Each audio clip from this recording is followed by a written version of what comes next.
Praise the Lord. இந்த ஓய்வு நாளின் நல்ல காலை வேளையிலும் நாம் அனைவரும் ஒரு மனத்தோடு தேவனை துதிக்க போகிறோம்.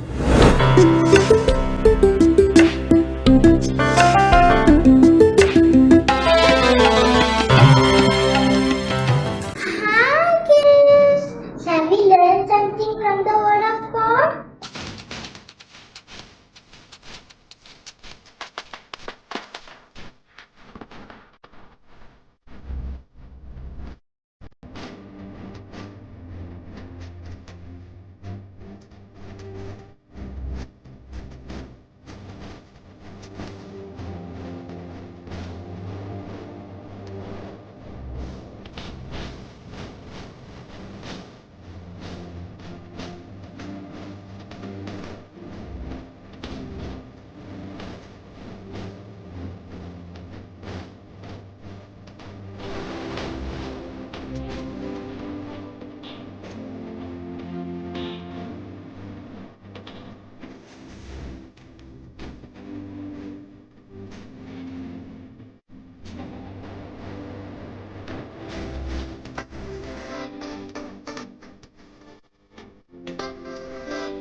ஹாய் குட்டீஸ், எல்லாம் எப்படி இருக்கீங்க?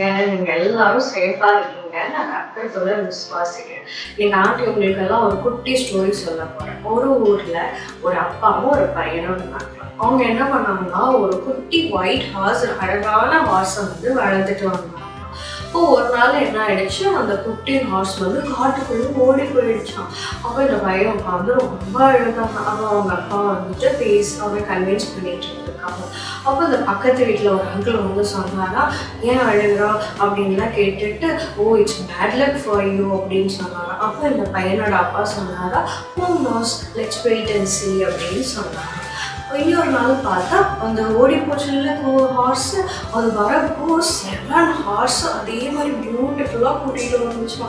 எங்கள் பையனுக்கு ரொம்ப சந்தோஷமா, அப்பாவும் ரொம்ப ஹாப்பியாக இருந்தாங்க.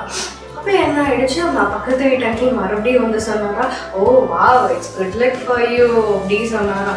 அப்போ இந்த பையனோட அப்பா சொன்னாராம்மா, who knows, let's wait and see அப்படின்னு சொன்னாராம். கொஞ்ச நாள் கழிச்சு என்னாச்சு, அந்த 7 குதிரை இருந்துச்சு இல்லையா, அது கூட இந்த பையன் உட்காந்து ஜாலியாக விளையாண்டுட்டு இருந்தாங்க.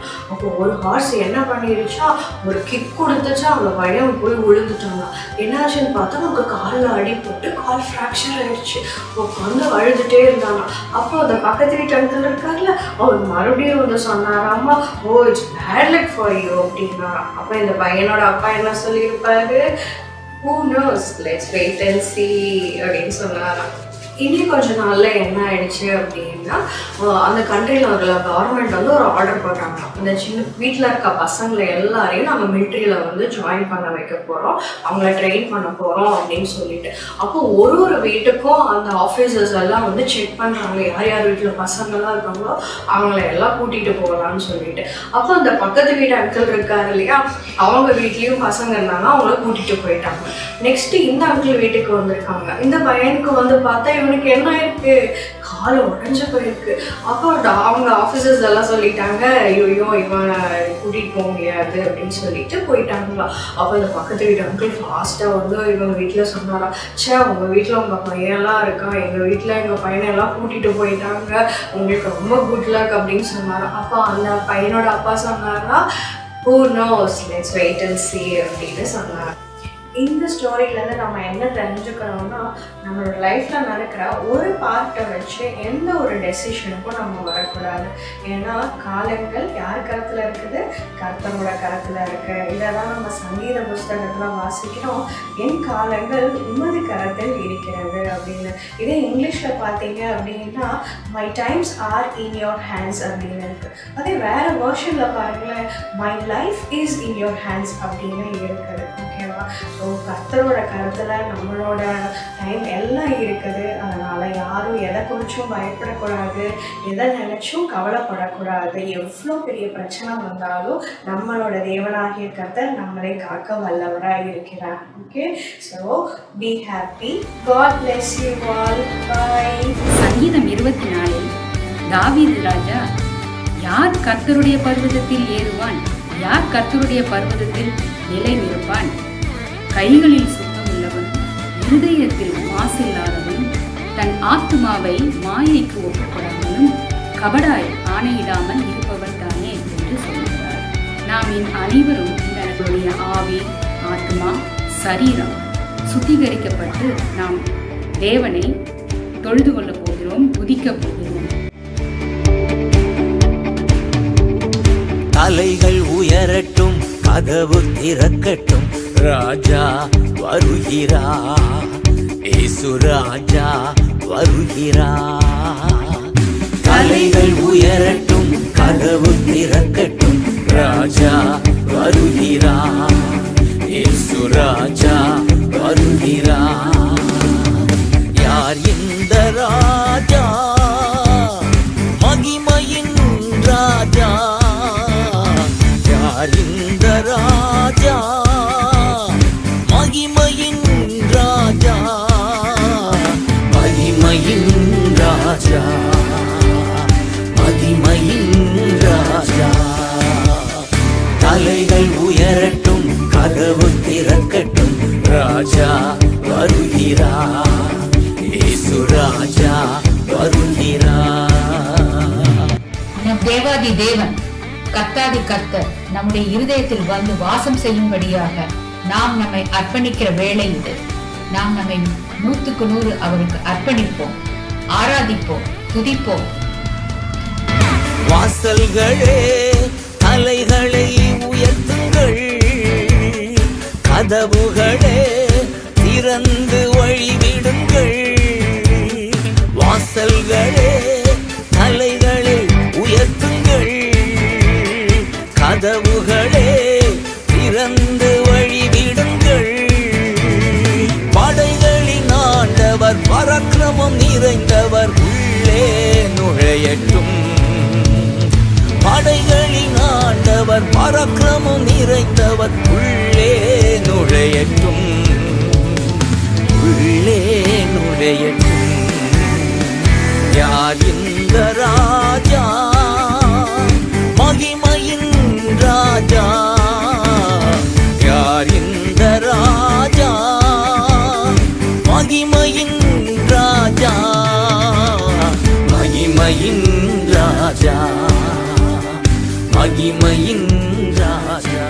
இந்த ஓய்வு நாளின் நல்ல காலை வேளையிலும் நாம் அனைவரும் ஒரு மனதோடு தேவனை துதிக்கப் போகிறோம்.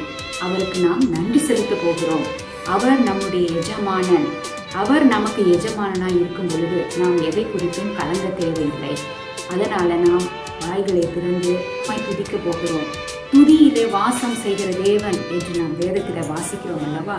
நாம் அனைவரும் தேவனை நோக்கி துதிப்போமா? சர்வ சிருஷ்டியை காப்பவர் நீரே, எங்கள் இதயத்தில் உம்மை போற்றிடுவோம், என்றென்றும் பணிந்து தொழுவோம். சர்வ சிருஷ்டிக்கும் எஜமான் நீரே, சர்வ சிருஷ்டியை காப்பவர் நீரே.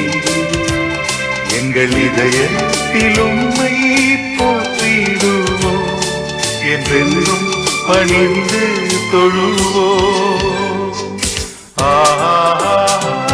அல்லேலூயா,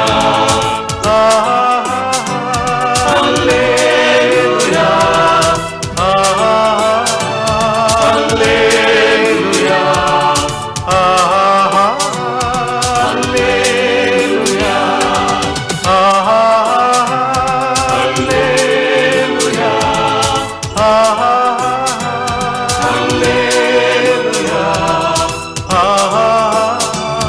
அல்லேலூயா,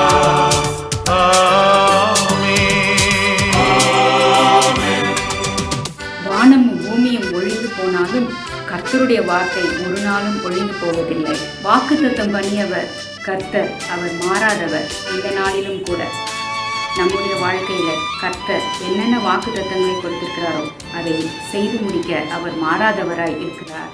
தொடர்ந்து பாடுவோமா? வானபூமியும் ஒழிந்து போனாலும் உம் வார்த்தை என்றும் மாறாதே.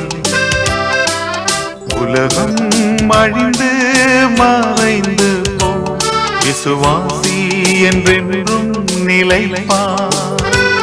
வானம் பூமியும் ஒழிந்து போனாலும் உம் வார்த்தை என்றும் மாறாதே. உலகம் அழிந்து மறைந்து போ, விசுவாசி என்றென்றும் நிலைப்பார். அல்லேலூயா,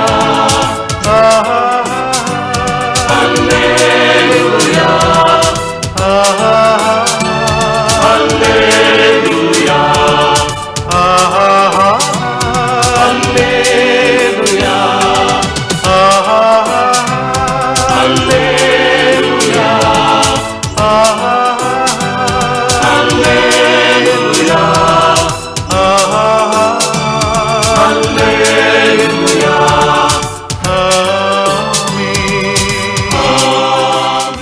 இந்த அருமையான காலை வேளையிலும் கூட நாம் அனைவரும் சேர்ந்து ஆண்டவரை நாம் துதித்திருக்கிறோம், தொழுது இருக்கிறோம். அவரை நம்முடைய இருதயத்திலே நாம் வரவேற்றிருக்கிறோம். அவரை புகழ்ந்து நாம் பாடி இருக்கிறோம்.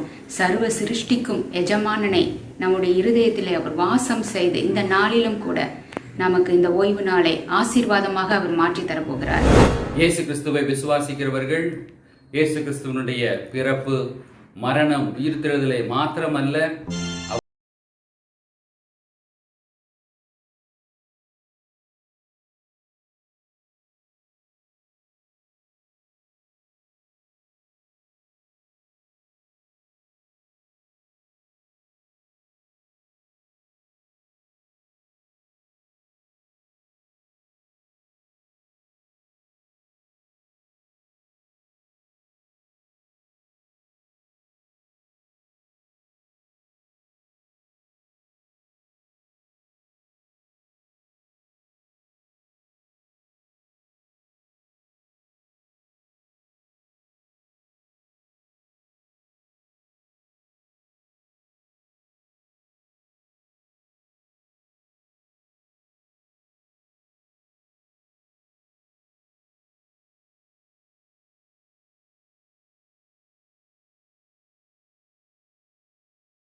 முழுவதும் one world leader, one economy, one religion என்று சொல்லப்படுகிற நாட்களை நோக்கி நாம் நகர்ந்து கொண்டிருக்கிறோம். யாரோ ஒருவர் யார் என்று தெரியாமல், எங்கு இருக்கிறார் என்று தெரியாமல் இயக்கிக் கொண்டிருக்கிற அந்த இயக்கத்திற்கு உலகம் முழுவதும் கட்டுப்பட்டு கொண்டிருக்கிறதை நாம் பார்த்து கொண்டிருக்கிறோம். 2017ஆம் ஆண்டு நான் பேசிய ஒரு ஆடியோ செய்தியில் சில காட்சிகளை சேர்த்து உங்களுக்காக இன்றைக்கு ஒளிபரப்புகிறோம்.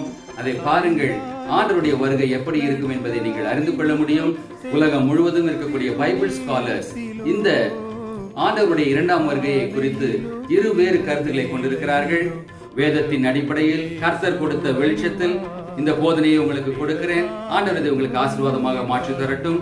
இதற்கான மாற்று கருத்துக்கள் வேதத்தின் அடிப்படையில் உங்களுக்கு இருக்கும் என்றால் அது தெரியப்படுத்துங்கள். வேதத்தின் அடிப்படையில் சொல்லப்படுகிற சத்தியத்தை அறிந்து கொள்ள நாங்களும் ஆர்வமாயிருக்கிறோம். இயேசு கிறிஸ்துவினுடைய இரண்டாம் வருகை எப்பொழுது இருக்கும்? அவர் எப்பொழுது வேண்டுமானாலும் வரலாம். ஏன் இன்று இரவே இயேசு வந்து அவரால் தெரிந்து கொள்ளப்பட்ட ஜனங்களை அழைத்து கொண்டு செல்லலாம் என்று சொல்லுகிற போதனைகளுக்கு வேதத்தில் ஆதாரம் இருக்கிறதா? இயேசு அவருடைய இரண்டாம் வருகையை பற்றி அவருடைய சீஷர்களுக்கு என்ன கூறியிருக்கிறார்? பரிசுத்த பவுல் தெசலோனிக்கேயருக்கு எழுதும் பொழுது இயேசுவினுடைய இரண்டாம் வருகை எப்பொழுது இருக்கும் என்று கூறியிருக்கிறார். மத்தேயு எழுதின சுவிசேஷம் 24ஆம் அதிகாரம். இயேசு தேவாலயத்தை விட்டு புறப்பட்டு போகையில் அவருடைய சீஷர்கள் தேவாலயத்தின் கட்டிடங்களை அவருக்கு காண்பிக்க அவரிடத்தில் வந்தார்கள். இயேசு அவர்களை நோக்கி, இவைகளையெல்லாம் பார்க்கிறீர்களே, இவ்விடத்தில் ஒரு கல்லின் மேல் ஒரு கல் இராதபடிக்கு எல்லாம் இடிக்கப்பட்டு போகும் என்று மெய்யாகவே உங்களுக்கு சொல்லுகிறேன் என்றார். பின்பு அவர் ஒலிவ மலையின் மேல் உட்கார்ந்திருக்கையில் சீஷர்கள் அவரிடத்தில் தனித்து வந்து, இவைகள் எப்பொழுது சம்பவிக்கும்? உம்முடைய வருகைக்கும் உலகத்தின் முடிவுக்கும் அடையாளம் என்ன? எங்களுக்கு சொல்ல வேண்டும் என்றார்கள். இயேசு அவர்களுக்கு பிரதியுத்தரமாக, ஒருவனும் உங்களை வஞ்சியாதபடிக்கு எச்சரிக்கையாயிருங்கள். ஏனெனில் அநேகர் வந்து என் நாமத்தை தரித்து கொண்டு நானே கிறிஸ்து என்று சொல்லி அநேகரை வஞ்சிப்பார்கள். யுத்தங்களையும் யுத்தங்களின் செய்திகளையும் கேள்விப்படுவீர்கள். கலங்காதபடிக்கு எச்சரிக்கையாயிருங்கள். இவைகள் எல்லாம் சம்பவிக்க வேண்டியதே, ஆனாலும் முடிவு உடனே வராது. இயேசுவினுடைய சீஷர்கள் இயேசுவினிடத்தில் கேட்ட கேள்விகளுக்கு சில அடையாளங்களை கூறிவிட்டு, வஞ்சிக்கப்படாதிருங்கள், எச்சரிக்கையாயிருங்கள், முடிவு உடனே வராது என்று சொல்லிவிட்டு மேலும் சில அடையாளங்களை அவருடைய சீஷர்களுக்கு பகிர்ந்து கொள்ளுகிறார். ஜனத்துக்கு விரோதமாய் ஜனமும் ராஜ்யத்திற்கு விரோதமாய் ராஜ்யமும் எழும்பும், பஞ்சங்களும் கொள்ளை நோய்களும் பூமி அதிர்ச்சிகளும் பல இடங்களில் உண்டாகும்.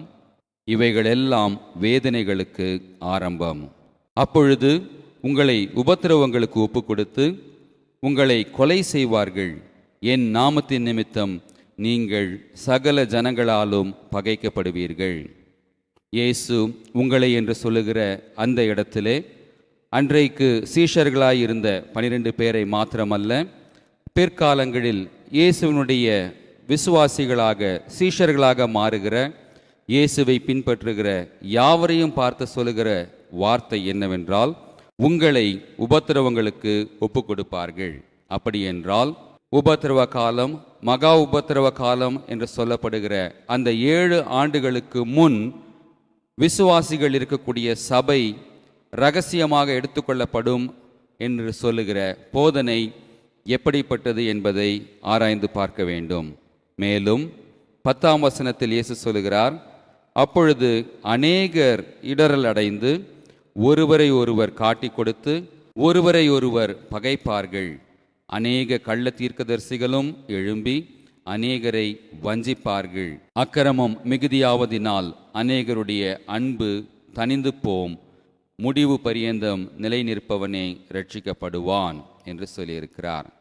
அது மாத்திரமல்ல, 14ஆம் வசனத்தில் ராஜ்யத்தினுடைய இந்த சுவிசேஷம் பூலோகம் எங்கும் உள்ள சகல ஜாதிகளுக்கும் சாட்சியாக பிரசங்கிக்கப்படும், அப்போது முடிவு வரும் என்று சொல்லியிருக்கிறார். இன்றைக்கு பூமியில் வாழும் சகல ஜாதிகளுக்கும் இனங்களுக்கும் சுவிசேஷம் பிரசங்கிக்கப்பட்டு விட்டதா என்று சொல்லி அதனுடைய புள்ளி விவரங்களை ஹிந்துஸ்தான் பைபிள் இன்ஸ்டிடியூட் அண்ட் காலேஜினுடைய academic dean reverend doctor Rajadas அவர்கள் என்ன சொல்லுகிறார் என்று சொல்லி பார்ப்போம். ஆந்த்ரோபாலஜிக்கல் சர்வே ஸ்டாட்டிஸ்டிக்ஸ் பார்க்கும் பொழுது 4692 பீப்புள் குரூப்ஸ் இந்தியாவில் வார்த்தைகள் போகவில்லையாம். மிசியோலாஜிக்கல் ஸ்டடீஸ் மூலமாக பார்க்கும் பொழுது 2014 எடுத்த அந்த சர்வே படி 3000 பீப்புள் குரூப்ஸ் 3000 ட்ரைபல் பீப்புளுக்கு தேவனுடைய வார்த்தை செல்லவில்லை. இந்தியாவிலே சுவிசேஷம் சென்ற எத்தனை குரூப் ஆனது 465 மாத்திரமே. இந்தியாவிலே 6 லட்சம் கிராமங்கள், அந்த கிராமங்களில் 50% மாத்திரம் சுவிசேஷத்தை கேட்கக்கூடிய ஒரு சின்ன தருணம் இருக்கிறது. டெலிவிஷன் மூலமாகவும் மற்ற வழிகள் மூலமாகவும், அவ்வளவுதான். இந்த ஆத்து மக்களுக்கு யார் பாரப்படுவது? ஆண்டவர் ஏன் தாமதிக்கிறார்? சொன்னதை அவர் செய்வார். ஏன் தாமதிக்கிறார் என்றால் ஆத்து மக்கள் ரட்சிக்கப்பட வேண்டும், ஜனங்கள் இயேசுவை ஏற்றுக்கொள்ள வேண்டும். ஆண்டவர் சென்று சுவிசேஷத்தை மாத்திரம் போது என்று சொல்லவில்லை, சீஷராக்குங்கள் என்று சொன்னார். அநேக ஜனங்கள் இயேசுவை குறித்து ஒரு அளவுக்கு அறிகிறார்கள், சபையில் சென்று ஞானஸ்நானம் எடுக்கிறார்கள், அத்தோடு நின்று விடுகிறார்கள். சீஷத்துவம் எங்கே வருகிறது? உலகத்தில் இயேசு கிறிஸ்துவின் பெயரையும் அவருடைய இரட்சிப்பின் சுவிசேஷத்தையும் கேட்காதவர்கள் இத்தனை இனங்கள் இன்றைக்கும் இருக்கிறார்கள். மேலும் 21ஆம் வசனம் சொல்லுகிறது, ஏனெனில் உலகம் உண்டானது முதல் இதுவரைக்கும் சம்பவித்திராததும் இனிமேலும் சம்பவியாததுமான மிகுந்த உபத்திரவம் அப்பொழுது உண்டாயிருக்கும். பலர் போதிக்கிறார்கள், மெய்யாகவே கடைசி நாட்களில் உபத்திரவமும் மிகுந்த உபத்திரவமும் ஏற்படவிருக்கிறது. ஆனால் இயேசுவை விசுவாசிக்கிற ஜனங்களுக்கு ஒரு நற்செய்தி உண்டு. அது என்னவென்றால், நீங்கள் அந்நாட்களில் உபத்திரவப்பட மாட்டீர்கள், இயேசு உங்களை ரட்சித்து இரகசியமாக எடுத்துக்கொள்வார் என்று போதிக்கிறார்கள். இந்த செய்தியை கேட்கவே விசுவாசிகளும் விரும்புகிறார்கள். அது மாத்திரமல்ல, 2ஆம் வருகையை பற்றிய உபதேசங்கள், போதனைகள் ஒரு த்ரில்லர் மூவியை பார்ப்பதை போல சுவாரஸ்யமாக கேட்கிறார்கள், பார்க்கிறார்கள். இயேசு கிறிஸ்துவனுடைய 2ஆம் வருகையில் எடுத்துக்கொள்ளப்படுவதற்கான ஆயத்தம் இருக்கிறதா என்றால் பெரிய கேள்விக்குறியாக தான் இருக்கிறது. அது மாத்திரமல்ல, உபத்திரவ காலத்திற்கும் மகா உபத்திரவ காலத்திற்கும் முன்னால் சபை எடுத்துக்கொள்ளப்படும் என்று சொல்லுகிறவர்கள் 22ஆம் வசனத்தை வாசிக்க கேளுங்கள். அந்நாட்கள் குறைக்கப்படாதிருந்தால் ஒருவனாகிலும் தப்பிப்போவதில்லை. தெரிந்து கொள்ளப்பட்டவர்களின் நிமித்தமோ அந்த நாட்கள் குறைக்கப்படும். அதாவது அழைக்கப்பட்டவர்கள் அநேகர், தெரிந்து கொள்ளப்பட்டவர்கள் சிலர் என்று சொல்லப்படுகிற இயேசு கிறிஸ்துவனுடைய அழைப்பை ஏற்று இயேசுவை விசுவாசித்து தெரிந்து கொள்ளப்பட்டவர்கள், த எலெக்ட் ஒன்ஸ் என்று சொல்லப்படுகிற விசுவாசிகளின் நிமித்தமே அந்த உபத்திரவ நாட்கள் குறைக்கப்படும் என்று சொல்லப்பட்டிருக்கிறது. என்றால் இயேசு கிறிஸ்துவனுடைய வருகைக்கு முன்னால் ஏற்பட போகிற உபத்திரவத்தில், மகா உபத்திரவத்தில் உபத்திரவங்களை சந்திக்க இருக்கிறவர்கள் விசுவாசிகளே. நன்றாய் யோசித்து பாருங்கள். அந்தி கிறிஸ்துவையும் அவனுடைய முத்திரையையும் ஏற்றுக்கொண்டவர்களை அந்தி கிறிஸ்து உபத்திரப்படுத்த வேண்டிய அவசியம் இருக்காது. யாரெல்லாம் ஏற்க மறுக்கிறார்களோ, விசுவாச துரோகத்தை செய்ய மறுக்கிறார்களோ, அவர்களே உலகத்தில் உபத்திரப்படுத்தப்படுவார்கள். உலகத்திலே உங்களுக்கு உபத்திரவம் உண்டு, ஆகிலும் திடன் கொள்ளுங்கள், நான் உலகத்தை ஜெயித்தேன் என்று இயேசு சொன்ன அந்த வார்த்தை அவரை விசுவாசிக்கிற விசுவாசிகளுக்கும் சீஷர்களுக்காக மாத்திரமே சொல்லப்பட்டிருக்கிறது. அது மாத்திரமல்ல, இயேசு 23ஆம் வசனத்தில் சொல்லுகிறார், அப்பொழுது இதோ கிறிஸ்து இங்கே இருக்கிறார், அதோ அங்கே இருக்கிறார் என்று எவனாகிலும் சொன்னால் நம்பாதேயுங்கள். ஏனெனில் கள்ள கிறிஸ்துக்களும் கள்ள தீர்க்கதரிசிகளும் எழும்பி கூடுமானால் தெரிந்து கொள்ளப்பட்டவர்களையும் வஞ்சிக்கத்தக்கதாக பெரிய அடையாளங்களையும் அற்புதங்களையும் செய்வார்கள் என்று சொல்லியிருக்கிறார். அப்படி என்றால் தெரிந்து கொள்ளப்பட்டவர்கள் இரகசியமாக இயேசு எடுத்துக்கொள்ளப் போகிறதில்லை. அது மாத்திரமல்ல, இயேசு இரகசியமாக ஏதோ ஒரு வனாந்தரத்திலோ அல்லது யாரும் அறியாத இடங்களிலோ இருக்க போகிறதும் அல்ல. விசுவாசிகள் இந்த பூமியில் தான் இருக்க போகிறார்கள். இயேசு வருகிற அந்த நாட்கள் எப்படி இருக்கும் என்று சொல்லி பாருங்கள். 27ஆம் வசனம் சொல்லுகிறது, மின்னல் கிழக்கிலிருந்து தோன்றி மேற்கு வரைக்கும் பிரகாசிக்கிறது போல மனுஷகுமாரனுடைய வருகையும் இருக்கும். வானத்தில் மின்னல் போல தோன்றுகிற அந்த பிரகாசம் பூமியில் இருக்கிற சகல ஜனங்களும் பார்க்கக்கூடிய ஒரு நிகழ்வாக இருக்கும். 29ஆம் வசனம் சொல்லுகிறது, அந்நாட்களின் உபத்திரவம் முடிந்தவுடனே சூரியன் அந்தகாரப்படும், சந்திரன் ஒளியை கொடாதிருக்கும், நட்சத்திரங்கள் வானத்திலிருந்து விழும், வானத்தின் சத்துவங்கள் அசைக்கப்படும். அப்பொழுது மனுஷகுமாரனுடைய அடையாளம் வானத்தில் காணப்படும். அப்பொழுது மனுஷகுமாரன் வல்லமையோடும் மிகுந்த மகிமையோடும் வானத்தின் மேகங்கள் மேல் வருகிறதை பூமியில் உள்ள சகல கோத்திரத்தாரும் கண்டு புலம்புவார்கள். வலுவாய் துணிக்கும் எக்கால சத்தத்தோடே அவர் தமது தூதர்களை அனுப்புவார். அவர்கள் அவரால் தெரிந்து கொள்ளப்பட்டவர்களை வானத்தின் ஒரு முனை முதற்கொண்டு மறுமுனை மட்டும் 4 திசைகளிலும் இருந்து கூட்டி சேர்ப்பார்கள். மிக தெளிவாக சொல்லப்பட்டிருக்கிற அந்த வேத வசனம், ஆண்டவர் வருகிற வேளையிலே ஆயத்தமாய் இல்லாத ஜனங்கள் சுவிசேஷத்தையும் இயேசுவை பற்றியும் கேள்விப்பட்டும் விசுவாசியாதவர்கள் இயேசுவை பார்த்து புலம்புவார்கள். விசுவாசிக்கிற ஜனங்கள் எனக்கு ரட்சிப்பு உண்டாகிவிட்டது என்ற நம்பிக்கையில், நான் நம்பின நம்பிக்கையினுடைய விசுவாசம் கெட்டு போகவில்லை என்ற மகிழ்ச்சியில் ஆரவாரத்தோடு அவருடைய தூதர்களால் கூட்டி சேர்க்கப்படுவார்கள். அப்படி என்றால் இயேசு கிறிஸ்துவனுடைய 2ஆம் வருகை இரகசியமாயிருக்கும் என்று சொல்லப்படுகிற போதனைகளினுடைய ஆதாரம் என்ன என்பதை வேதத்தின் வெளிச்சத்தில் சீர்தூக்கி பாருங்கள். ஆண்டவராக இயேசு வருவதற்கு முன்பாக 7 ஆண்டு துன்ப காலம் இந்த உலகத்திலே வரும். அந்த துன்ப காலத்தின் பாதியிலே அந்தி கிறிஸ்து வெளிப்பட்டு பாழாக்கு மறுவறுப்பை கொண்டு வருவான். ஆண்டவராக இயேசு மிக தெளிவாக சொல்லுகிறார், அந்நாட்களின் உபத்திரம் முடிந்தவுடனே சூரியனானது மங்கி போகும், சந்திரன் ஒளி கூடாதிருக்கும், நட்சத்திரங்கள் கீழாக விழும், வானத்தின் சத்துவங்கள் அசைக்கப்படும். அப்பொழுது மனுஷகுமாரன் வருவார் என்பதாக சொன்னார். எப்படி வருவார்? கிழக்கிலிருந்து மேற்கிலே மின்னல் அடிக்கும் போது எப்படி வெளிச்சம் வருமோ அப்படி வருவார் என்பதாக சொன்னார். ஆண்டவராகிய இயேசு வருவதற்கு முன்பாக இந்த காரியங்கள் நிகழ்ந்தாக வேண்டும். இது துன்ப காலத்துக்கு பின்பாக வரக்கூடிய காரியம், அதற்கு முன்பாக அல்ல. சூரியன் மங்கும் என்பதாக சொல்லப்பட்டிருக்கிறது. ரெட் ஜாயண்ட் என்று சொல்லுவார்கள். ஆண்டவருடைய வருகைக்கு அதான் அடையாளம். பவுல் தெசலோனிக்கேயருக்கு எழுதின கடிதத்தில் குறிப்பிடப்பட்டிருக்கிற வசனத்தை வாசிக்க கேளுங்கள். கர்த்தருடைய வார்த்தையை முன்னிட்டு நாங்கள் உங்களுக்கு சொல்லுகிறதாவது, கர்த்தருடைய வருகை மட்டும் உயிரோடு இருக்கும் நாம் நித்திரை அடைந்தவர்களுக்கு முந்திக் கொள்வதில்லை. ஏனெனில் கர்த்தர் தாமே ஆரவாரத்தோடும் பிரதான தூதனுடைய சத்தத்தோடும் தேவ எக்காலத்தோடும் வானத்திலிருந்து இறங்கி வருவார். அப்பொழுது கிறிஸ்துவுக்குள் மரித்தவர்கள் முதலாவது எழுந்திருப்பார்கள். பின்பு உயிரோடு இருக்கும் நாமும் கர்த்தருக்கு எதிர்கொண்டு போக மேகங்கள் மேல் அவர்களோடு கூட ஆகாயத்தில் எடுத்து கொள்ளப்பட்டு இவ்விதமாய் எப்பொழுதும் கர்த்தருடனே கூட இருப்போம். ஆகையால் இந்த வார்த்தைகளினாலே நீங்கள் ஒருவரை ஒருவர் தேற்றுங்கள். தெசலோனிக்கேயர்கள் பவுலினிடத்தில் ஒரு சந்தேகத்தை கேட்டிருந்தார்களாம். உங்களுடைய போதனையின்படி இயேசு கிறிஸ்துவை விசுவாசிக்கிற எங்களுக்கு நித்திய ஜீவன் உண்டு. இயேசு வருகிற வேளையிலே கண்ணிமைக்கும் நேரத்தில் இமைப்பொழுதில் நாங்கள் மறுரூபமாகி பரலோகத்திற்கு எடுத்துக்கொள்ளப்படுவோம். அதை நாங்கள் விசுவாசிக்கிறோம். ஆனால் இதற்கு முன் மரித்தவர்களுடைய வாழ்க்கை எப்படி இருக்கும்?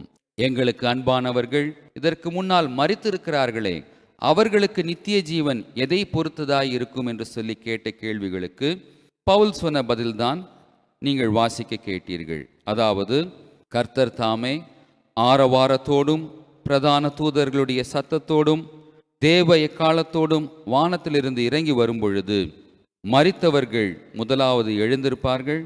பின்பு உயிரோடு இருக்கும் நாமும் கர்த்தருக்கு எதிர்கொண்டு போக மேகங்கள் மேல் அவர்களோடு கூட ஆகாயத்தில் எடுத்துக்கொள்ளப்பட்டு இவ்விதமாய் எப்பொழுதும் கர்த்தருடனே கூட இருப்போம் என்று அவர் எழுதியிருந்தார். இதை கேட்ட ஜனங்கள், நம்முடைய வாழ்நாட்களிலேயே இயேசு கிறிஸ்து வந்து விடுவார், நாம் அவரோடு எடுத்துக்கொள்ளப்படுவோம் என்று நம்பி எதிர்பார்த்து காத்திருந்திருக்கிறார்கள். அவர்களுக்கு விளக்கம் கொடுக்கும்படியாகவே பவுல் இரண்டாவது முறையாக தெசலோனிக்கேயருக்கு எழுதின 2ஆம் நிருபத்தில் 2ஆம் அதிகாரத்தில் இப்படியாக சொல்லியிருக்கிறார். நீங்கள் எதிர்பார்க்கிற விதமாக இயேசு எப்பொழுது வேண்டுமானாலும் வந்துவிட மாட்டார். அவர் வருகைக்கு முன்னால் இயேசுவே சொன்ன அடையாளங்கள் எப்படி நிறைவேறும் என்று சொல்லி பரிசுத்த ஆவியானவர் கொடுத்த வெளிப்பாட்டின் நிமித்தமாக இந்த வசனங்களை எழுதியிருக்கிறார். எவ்விதத்தினாலும் ஒருவனும் உங்களை மோசம் போக்காதபடிக்கு எச்சரிக்கையாயிருங்கள். ஏனெனில் விசுவாச துரோகம் முந்தி நேரிட்டு கேட்டின் மகனாகிய பாவ மனுஷன் வெளிப்பட்டால் ஒழிய அந்த நாள் வராது. அவன் எதிர்த்து நிற்கிறவனாயும் தேவன் எனப்படுவது எதுவோ ஆராதிக்கப்படுவது எதுவோ அவை எல்லாவற்றிற்கும் மேலாக தன்னை உயர்த்துகிறவனாயும் தேவனுடைய ஆலயத்தில் தேவன் போல் உட்கார்ந்து தன்னைத்தான் தேவன் என்று காண்பிக்கிறவனாயும் இருப்பான். நான் உங்களிடத்தில் இருந்த பொழுது இவைகளை சொன்னது உங்களுக்கு ஞாபகம் இல்லையா? அவன் தன் காலத்திலே வெளிப்படும்படிக்கு இப்பொழுது அவனை தடை செய்கிறது இன்னதென்றும் அறிந்திருக்கிறீர்களே. இயேசு கிறிஸ்து மத்தேயு 24ஆம் அதிகாரத்தில் சீஷர்களுக்கு சொன்ன அதே வார்த்தைகளை பவுல் விளக்கி கூறுகிறார். அதாவது பாழாக்குகிற அருவருப்பை குறித்து தானியேல் சொல்லியிருக்கிறாரே, அதை இயேசு கிறிஸ்து மேற்கோள் காட்டியிருந்தார். பவுல் சொல்லுகிறார், ஒருவனும் மோசம் போக்காதபடிக்கு எச்சரிக்கையாயிருங்கள். அதாவது தவறான போதனைகளை போதித்து தவறான தீர்க்க தரிசனங்களை சொல்லி மோசம் போக்காதபடிக்கு எச்சரிக்கையாயிருங்கள். நன்றாய் தெரிந்து கொள்ளுங்கள், இயேசு கிறிஸ்துவை பற்றி தவறான உபதேசங்கள் இயேசு கிறிஸ்துவை விசுவாசிக்காத ஜனங்களிடத்திலிருந்து வராது. இயேசுவுக்கு எதிரான ஜனங்களிடத்திலிருந்து வராது. இயேசுவை விசுவாசிக்கிறோம் என்று சொல்லி கிறிஸ்து என்று தங்களை காட்டிக்கொள்கிறவர்கள்தான் கள்ள கிறிஸ்துக்களும் கள்ள தீர்க்கதரிசிகளும். பவுல் தெளிவாக கூறுகிறார், விசுவாச துரோகம் முந்தி நேரிட்டு கேட்டின் மகனாகிய பாவ மனுஷன் வெளிப்பட்டால் ஒழிய அந்த நாள் வராது. அதாவது சபைகளுக்குள் இயேசு சொன்ன விசுவாசத்தின் அடிப்படை தத்துவங்களை அடிப்படை போதனைகளை மாற்றி அமைக்கும் நாட்கள் வரும் என்று பவுல் கூறியிருக்கிறார். வானத்திலும் பூமியிலும் பாவத்தை மன்னிக்கக்கூடிய அதிகாரம் கிறிஸ்துவுக்கு மாத்திரமே, குமாரனுக்கு மாத்திரமே உண்டு என்று வேதம் சொல்லுகிறது. ஆனால் நாள் ஒன்று வரும், ஜனங்கள் மனுஷர்களிடத்தில் தங்கள் பாவங்களை அறிக்கையிட்டு மன்னிக்கப்பட்டதாக நம்பக்கூடிய போதனைகள் நேரடியாக வரும். அது மாத்திரமல்ல, மேலே வானத்திலும் கீழே பூமியிலும் பூமியின் கீழ் தண்ணீரிலும் யாதொரு உருவத்தையும் உருவாக்கவும் அதை நமஸ்கரிக்கவும் வேண்டாம் என்று சொல்லப்பட்டிருக்கிற கர்த்தர் கொடுத்த கட்டளையை மீறி ஒரு உருவத்தை தெய்வமாக மாற்றி அந்த உருவம் அற்புதம் செய்யக்கூடியதாகவும் பேசக்கூடியதாகவும் தன்னை ஆராதிக்காதவர்களை இனம் கண்டு கொண்டு அழிக்கக்கூடியதாகவும் வரப்போகிற அந்த விக்கிரகத்தை வணங்க ஆரம்பிப்பார்கள். அந்த விக்கிரகம் எப்படி இருக்கும் என்றால், 4ஆம் வசனம் சொல்லுகிறது, எதிர்த்து நிற்கிறவனாயும். அன்றைக்கு பரலோகத்தில் பிதாவாகிய தேவனை எதிர்த்து நின்ற லூசிஃபர் பூமியிலும் எதிர்த்து நிற்கிறவனாக காணப்படுவான். தேவன் எனப்படுவது எதுவோ ஆராதிக்கப்படுவது எதுவோ அவை எல்லாவற்றிற்கும் மேலாக தன்னை உயர்த்துகிறவனாகவும் தேவனுடைய ஆலயத்தில் தேவன் போல் உட்கார்ந்து தன்னைத்தான் தேவன் என்று காண்பிக்கிறவனாகவும் இருப்பான். கிறிஸ்தவ விசுவாசிகளுக்கு வெளியே நடக்கப் போகிற விஷயங்கள் அல்ல, சபைகளுக்குள் ஆலயங்களுக்குள் தேவனை போல உட்கார்ந்து தனக்கு ஆராதனையை செய்யும்படி கட்டளையிடுவான். ஆராதனையை தேவனை போல ஏற்றுக்கொள்ளவும் அவன் முற்படுவான்.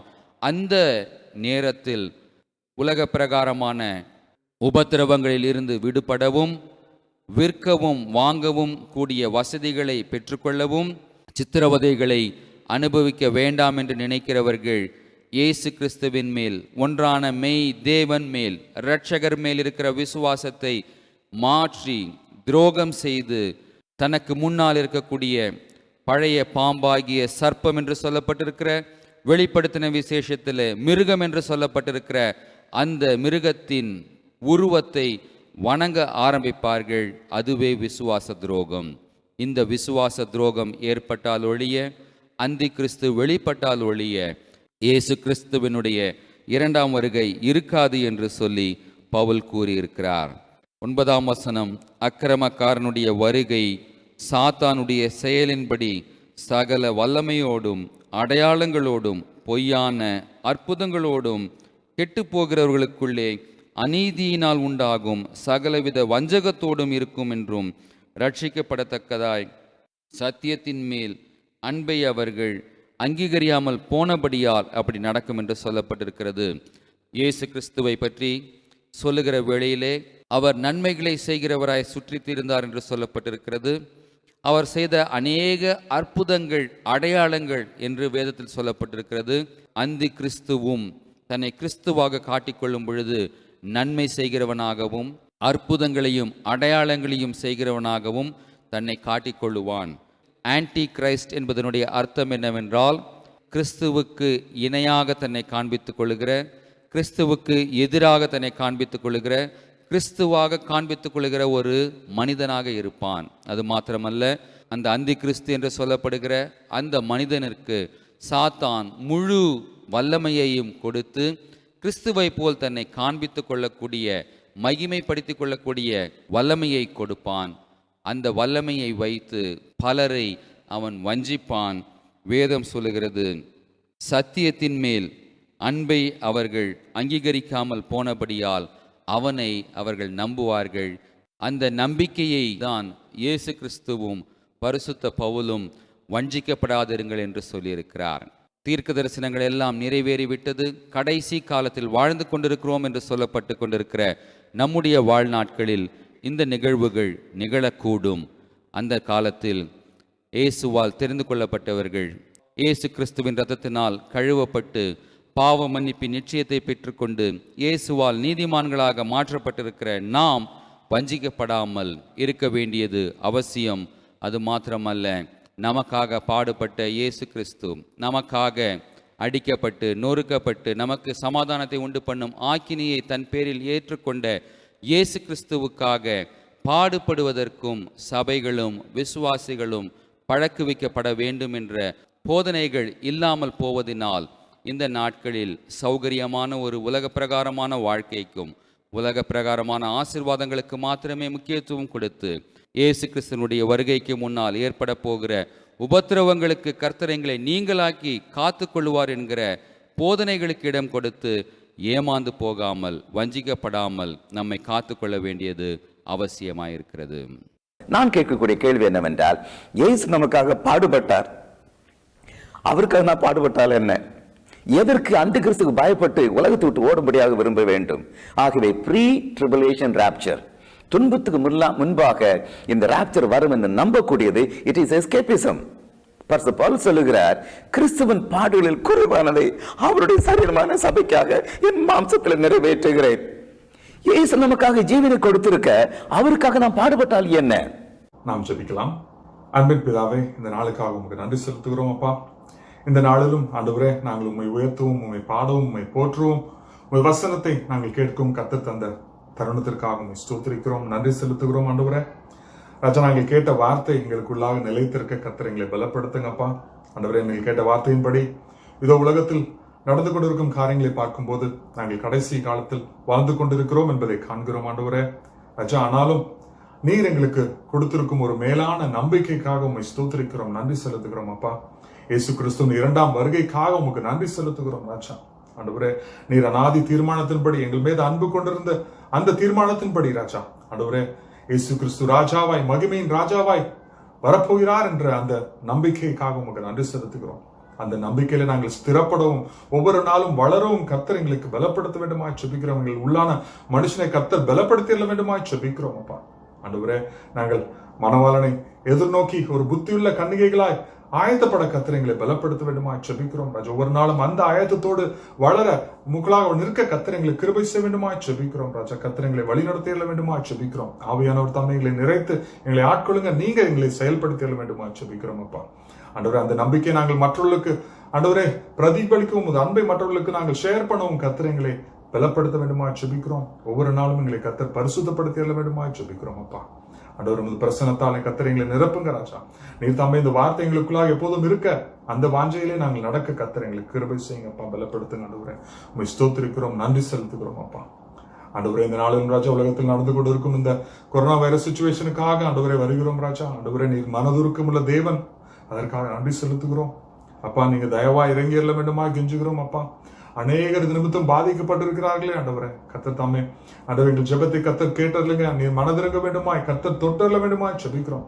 பலவீனத்தோடு இருக்கும் ஒவ்வொருவரையும் கர்த்தர் சந்தித்தரலங்கப்பா. நீங்க விடுதலை தந்தர வேண்டுமாய், பலப்படுத்த வேண்டுமாய் ஜெபிக்கிறோம் ஆண்டவரே. ஆண்டவரே பொருளாதாரத்தில் இது நிமித்தம் பாதிக்கப்பட்டிருக்கும் ஒவ்வொருவருக்காக ஜெபிக்கிறோம். நீர் தாமே சந்திங்க ஆண்டவரே. அவர்கள் தேவைகளை சந்திங்க, அவர்களை போஷித்தரலுங்க, அவர்களை பராமரித்தரலுங்க. கர்த்தர் தாமே பாதுகாத்தரல வேண்டுமாய் நோக்கி ஜெபிக்கிறோம். நீர் தாமே பலப்படுத்துங்க. அந்த சிச்சுவேஷன் சீக்கிரமா மாற கர்த்தர் கிருபை செய்ய வேண்டுமா ஜெபிக்கிறோம். நீர் தாமே ஆண்டவர் இன்டர்ஃபியர் செய்தல் வேண்டுமா ஜெபிக்கிறோம் ஆண்டவரே. கர்த்தர் தாமே வழி நடத்துங்க. உமது பிரசன்னத்தால் கர்த்தர் தாமே ஒருவரும் நிறைத்தரலுங்க, சமாதானப்படுத்தல வேண்டுமா கெஞ்சுகிறோம் ராஜா. உம்மை ஸ்தோத்திரிக்கிறோம் அப்பா. ஆண்டவரே இதற்காக பாடுபட்டிருக்கும் ஒவ்வொருவருக்காக ஜெபிக்கிறோம் ஆண்டவரே. டாக்டர்ஸ்க்காக ஜெபிக்கிறோம், நர்சஸ்க்காக ஜெபிக்கிறோம், ஹாஸ்பிட்டல் ஸ்டாஃப்ஸ்க்காக ஜெபிக்கிறோம் ஆண்டவரே. போலீஸ்க்காக ஜெபிக்கிறோம் ஆண்டவரே. ஆண்டவரே ஆண்டவரே தலைவர்களுக்காக ஜெபிக்கிறோம் ஆண்டவரே. ஒரு கர்த்தர் கண்ணோக்கி பார்த்துருங்க, பலப்படுத்துங்க, கர்த்தர் பாதுகாத்துக் கொள்ள வேண்டுமா ஜெபிக்கிறோம். அவர்களுக்கு நீ தம்மை கைட் பண்ண வேண்டுமா ஜெபிக்கிறோம் ராஜா. கர்த்தர் கிருபை செய்தரலுங்க. இந்த சிச்சுவேஷனை நேவிகேட் பண்ணக்கூடிய கிருபை கர்த்தர் தந்தரல வேண்டுமா ஜெபிக்கிறோம் ராஜா. உம்மை ஸ்தோத்திரிக்கிறோம் அப்பா. ஆண்டவரே இந்த நாளிலும் ஆன்லைன்ல ஆண்டவரே வந்திருக்கும் ஒவ்வொரு குடும்பங்களுக்காகவும் நோக்கி ஜெபிக்கிறோம் ராஜா. கர்த்தர் தாமே ஒருவரையும் ஆசீர்வதிங்கப்பா. ஒருவரையும் கர்த்தர் காத்துக்கொள்ளுங்க ஆண்டவரே. நீ தம்மை பாதுகாத்துக் கொள்ள வேண்டுமா, தேவைகளை கர்த்தர் சந்தித்தரல வேண்டுமா கெஞ்சுகிறோம் ராஜா. இந்த நாட்களிலும் உமது பிரசன்னம் எங்களை வழிநடத்தி வேண்டுமா கெஞ்சுகிறோம். உங்க சமாதானத்தினால் கர்த்தர் எங்களை நிரப்ப வேண்டுமா ஜெபிக்கிறோம் அப்பா. ஆண்டவரே எல்லா காரியத்தையும் நீங்க இங்க வழி நடத்துங்க. விசேஷமாக உங்க வருகைக்கு நாங்கள் ஆயத்தப்பட கர்த்தர் எங்களை வழி நடத்த வேண்டுமா நோக்கி ஜெபிக்கிறோம். ஜெய கிறிஸ்து முன் செல்லுங்கப்பா. நீ நாட்களை கர்த்தர் ஆசீர்வதிங்க, கர்த்தர் வழி நடத்திடலுங்க. இயேசுவின் நாமத்தினாலே ஜெபிக்கிறோம் அன்பின் பரலோக பிதாவே, ஆமென். நம்முடைய கர்த்தராயிருக்கிற இயேசு கிறிஸ்துவின் கிருபையும் பிதாவாகி தேவனுடைய அன்பும் பரிசுத்த ஆவியானுடைய ஐக்கியமும் நம் அனைவரோடும் இன்றைக்கும் என்றென்றைக்கும் நிலைத்திருப்பதாக. God bless you. தேவனே உமக்குப்பான தேவன்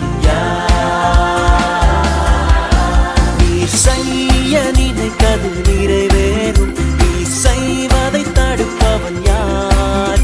நீ செய்ய நினைத்தது நிறைவேறும். நீ செய்வதை தடுப்பவன் யார்?